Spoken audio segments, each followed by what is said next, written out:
Hello and welcome! Yes, this is faizesay's24, keeping it skillful. And yeah, that was my new opening, which will be on all my videos. Well, for season 1 at least. I might change it a bit. So anyway, just a quick faizes today. Just saying about stuff that I'm going to be doing in future and some other stuff. But the first thing I want to mention is one of my friends has started LPing, and I know for a fact is going to be hilarious. So that person is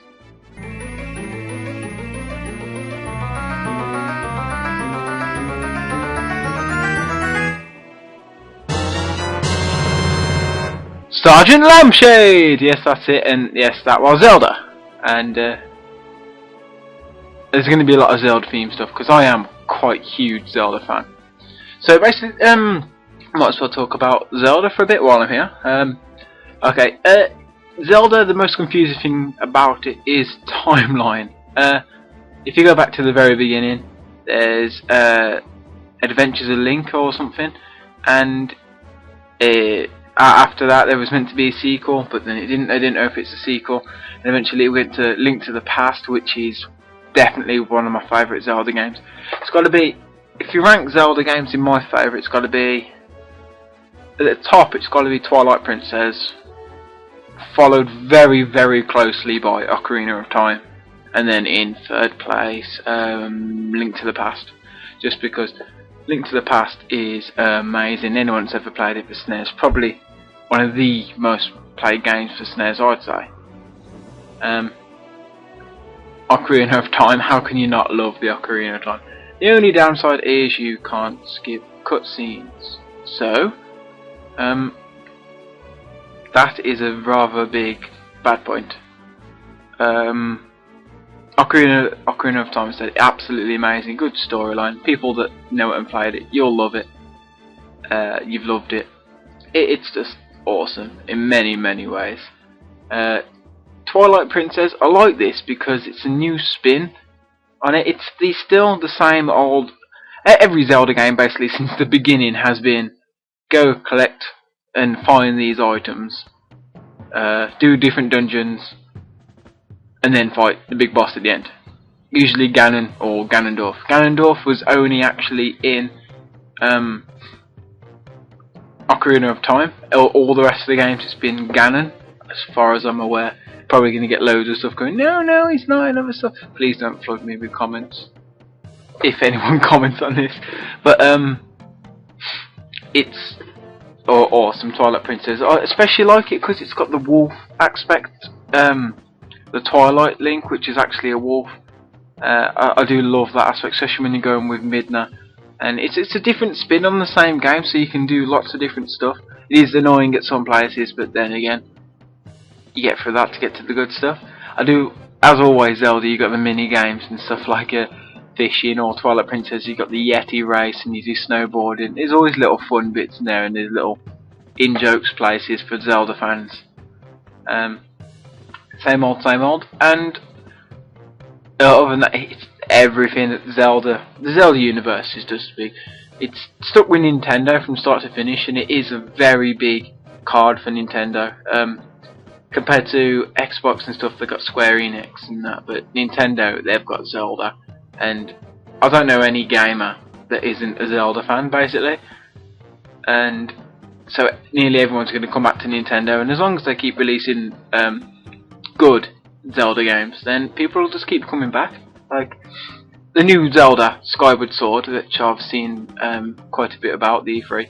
It's the Wii Motion Plus, so it is going to be a lot more controllable, the way you swing the sword and exactly you would swing a sword, and more delicate movements, like to get through a door you have to confuse it by swinging your sword round in circles and then hitting it. And other stuff, like if you hold your sword to the sky, you can charge it up and then fire energy blasts. Throwback to Zelda Link to the Past, I believe.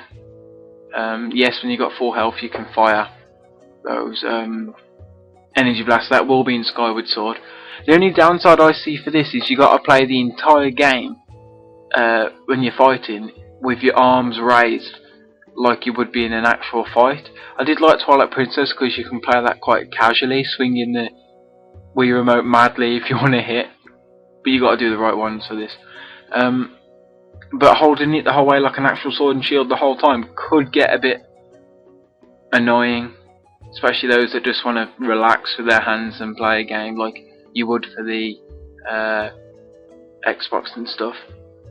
But then again, it is the Wii specific assets, so they're trying to use those to its advantage. But we'll have to see how it goes. I reckon it's going to be an amazing game. I've especially seen the trailer as it goes through all the different games. Like it goes through Ocarina of Time running, then it goes to like Wind Waker, then Twilight Princess, and then it goes to this new one.